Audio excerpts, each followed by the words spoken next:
பல வாக்குறுதி இந்த திமுக கட்சி 2021 சட்டமன்ற பொதுத் தேர்தலில் எப்படியாவது வெற்றி பெற வேண்டும். பல அறிவிப்புகளை வெளியிட்டாங்க. அந்த அறிவிப்புகளை நிறைவேற்ற வேண்டும் தான் சம்பந்தப்பட்ட ஊழியர்கள் எல்லாம் போராட்டம் நடத்திட்டு இருக்காங்க.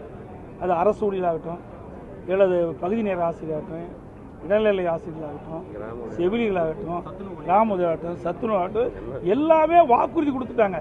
நீங்க அந்த வாக்குறுதி என்ன குறிப்பிட்டு நிறைவேற்ற வேண்டும் போராடிட்டு இருக்காங்க.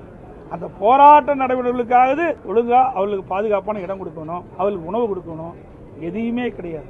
வேண்டுமென்றே திட்டமிட்டு இந்த அரசுக்கு எதிராக செயல்பட என்று ஒடுக்குறாங்க. மிக கண்டனத்துக்குரியது. ஒரு ஜனநாயக நாடு. ஒரு ஜனநாயக நாட்டில் இன்னைக்கு போராடுவதற்கு அனைவருக்கு உரிமை உண்டு. தங்களுடைய நிலைமையை அரசுடைய கவனத்தில் கொண்டு வருவதற்கு ஒவ்வொருவருக்கும் உரிமை உண்டு, ஒவ்வொரு சங்கத்திற்கு உரிமை உண்டு. அதிமுக ஆட்சியில் பல்லாயிரக்கணக்கான போராட்டத்தை நான் செஞ்சேன். இவர்கள் மாதிரி யாரும் அடக்குமுறையை நாங்கள் செய்யல. இன்றைக்கு எதிர்கட்சிகள் போராடினாலும் அனுமதி கொடுக்கறதில்ல. அப்படியே நாங்கள் போராடினா எங்க மீது வழக்கு.